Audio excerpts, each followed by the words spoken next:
ಒಂದು ಗಾಡಿಯನ್ನು ಇಂಟರ್ಸೆಪ್ಟ್ ಮಾಡಿದ್ದೇವೆ ನಾವು. ಆ ಗಾಡಿಯಲ್ಲಿ ಸುಮಾರು 84 ಕಿಲೋಸ್ ಆಫ್ ಗಾಂಜಾ, 84 ಕಿಲೋ ಗಾಂಜಾನ ಸಾಗಣೆ ಮಾಡಬೇಕು, ಹೈದರಾಬಾದಿಂದ ಮಹಾರಾಷ್ಟ್ರಕ್ಕೆ ಸಾಗಣೆ ಮಾಡಬೇಕಂತ ಪ್ರಯತ್ನ ಮಾಡುವಾಗ ನಾವು ಇಂಟರ್ಸೆಪ್ಟ್ ಮಾಡಿ ರೈಡ್ ಮಾಡಿ NDPS ಪ್ರಕರಣ ದಾಖಲೆ ಮಾಡಿದ್ದೇವೆ. 2 ಆರೋಪಿಗಳಿದ್ದರು, ಒಬ್ಬನು ಸಿಕ್ಕಿದ್ದಾನೆ, ಇನ್ನೊಬ್ಬನು ಓಡಿ ಹೋಗಿದ್ದಾನೆ. ಅವನಿಗೆ ಕೂಡ ಅತಿ ಶೀಘ್ರದಲ್ಲೇ ನಾವು ಹಿಡಿತೇವೆ.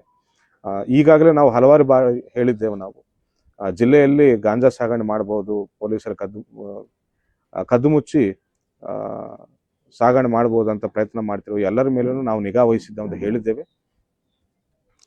ಸೊ ಹೇಳಿದಂಗೆ ನಾವು ಹಿಡ್ಕೊಳ್ತಾ ಇದ್ದೇವೆ ಕೂಡ. ಜಿಲ್ಲೆಯಲ್ಲಿ ಯಾವುದೇ ರೀತಿಯ ಮಾದಕ ವಸ್ತುಗಳ ಸಾಗಣೆಗೆ ನಾವು ಆಸ್ಪದ ನೀಡಲ್ಲ ಅಂತ ಮತ್ತೊಂದು ಸರಿ ನಾವು ಹೇಳ್ತಾ ಇದ್ದೇವೆ. 3 ಆರೋಪಿಗಳು. ಎಸ್.